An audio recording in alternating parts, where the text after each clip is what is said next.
देखिए, बनु इसराइल की तारीख़ बड़ी सबक आमोज़, बड़ी तवील है। मुख्तलिफ मराहिल से वो गुज़रे हैं। एक दौर वो था जब कि बनु इसराइल यूसुफ अलैहिस्सलाम के मिस्र में आने के बाद मिस्र के हुक्मरां बन गए, मुअज़्ज़ज़ तरीन शहरी बन गए।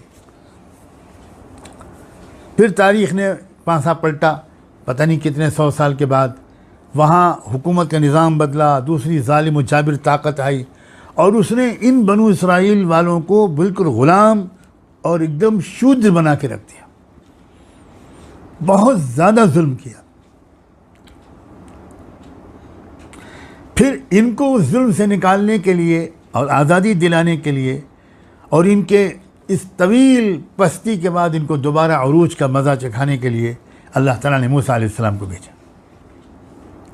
फिर मूसा अलैहिस्सलाम के ज़रिए से जो तरबियत हुई तो अल्लाह ताला ने इनको उस जुल्म से निजात दिलाई, उस जालिम से निजात दिलाई और उसी मुल्क का उनको फिर से एक मरतबा हुक्मरान बना दिया, यूँ कहिए मुअज़्ज़ज़ बाशिंदा बना दिया। वक़ुल्ना लिबनी इसराईल मिन बअदिहिम उस्कुनुल अर्ज़ फ़इज़ा जाअ वअदुल आखिरति जिअना बिकुम लफ़ीफ़ा। फ़िरऔन और उसकी पूरी हुकूमत की बर्बादी के बाद कहा गया कि अब पूरी ज़मीन तुम्हारी है, जहाँ चाहो रहो, अब तुम आज़ाद हो। लेकिन ये जहन में रखना कि एक वक्त आएगा, फ़इज़ा जाअ वअदुल आखिरा, आखिरी ज़माना जब आएगा, आखिरुज़ ज़मान, तो जिअना बिकुम लफ़ीफ़ा, फिर हम तुमको पूरी दुनिया की तमाम कौमों से, तहज़ीबों से, लिसानी इकाइयों से, समाजी इकाइयों से, मुख्तलिफ़ मुल्कों से, सब जगह से लाकर तुमको इकट्ठा कर देंगे। ये इकट्ठा करने के कुछ असबाब बनेंगे। इकट्ठा करने, ये तो बिखरी हुई कौम हो, इनको कौन इकट्ठा करेगा, कब इकट्ठा करेगा और कहाँ इकट्ठा करेगा? ये तो मालूम हो गया कि बिखरी हुई कौम कौन है, तो कुरान ने कह दिया साफ साफ, इसमें किसी इज्तिहाद की गुंजाइश ही नहीं।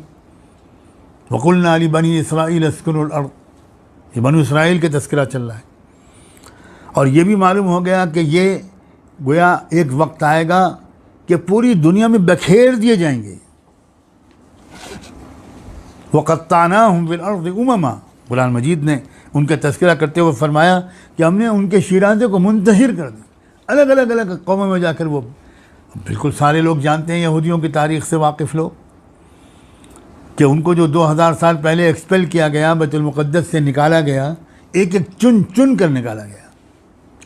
आप गौर तो करें कि इस कदर शदीद नफ़रत थी दुनिया के लोगों को और ईसाइयों को, मैं फिर जोर दे रहा हूँ, ईसाइयों को इतनी शदीद नफ़रत थी यहूदियों से कि सैयदना उमर फ़ारूक रज़ियल्लाहु तआला अन्हु जब बैतुल मुक़द्दस फ़तह करने के लिए आए तो उस वक्त ईसाई हुक्मरानों और पादरियों ने एक शर्त लगाई कि हम शहर आपके हवाले कर रहे हैं, चाबी आपके हवाले कर देंगे, लेकिन एक शर्त है, किसी कीमत पर यहाँ यहूदी को रहने की इजाज़त आप नहीं देंगे। ये शर्त थी उस मुआहदे की। मैं इस वक्त तो तैयार नहीं हूँ क्योंकि मेरा जो ज़ख़ीरा कुतुब है वो तो कहीं और है, मैं तो अपने घर पर भी इस वक्त परदेसी हूँ, तो वो सारी चीज़ें मैं आपके सामने इस वक्त पेश नहीं कर पा रहा हूँ। लेकिन वो मुआहदा, जिस मुआहदे में ये शर्त लिखी हुई है, वो लोगों ने मुरतब कर दिया है, शाये कर दिया है। उन्होंने कहा कि यहूदी यहाँ पर नहीं रहेगा। तो हज़रत उमर ने कहा कि उनको आने जाने की इजाज़त तो दी जाएगी ना, हम उसको तो नहीं रोकेंगे। इसलिए उनका नहीं, आप वो आएँ जाएँ, आएँ और जाएँ, वीज़ा लें और जितने दिन का वीज़ा आप उनको दें उतने दिन रहें और जाएँ, रहेंगे नहीं यहाँ। इतनी शदीद दुश्मनी थी अक़वाम आलम से और बिलख़ुसूस नसारा से, और सारी दुनिया का हाल था।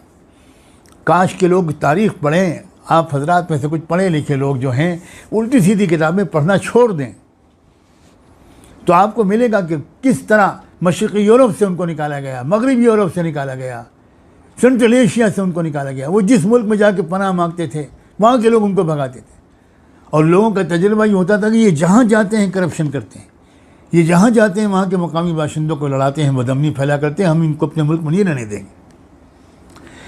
तो एक वक्त आएगा, कुरान कह रहा है साफ साफ, फ़इज़ा जाअ वअदुल आखिरति, कि ये सब लोग जो दुनिया में बखेर दिया गया ये दोबारा आएंगे।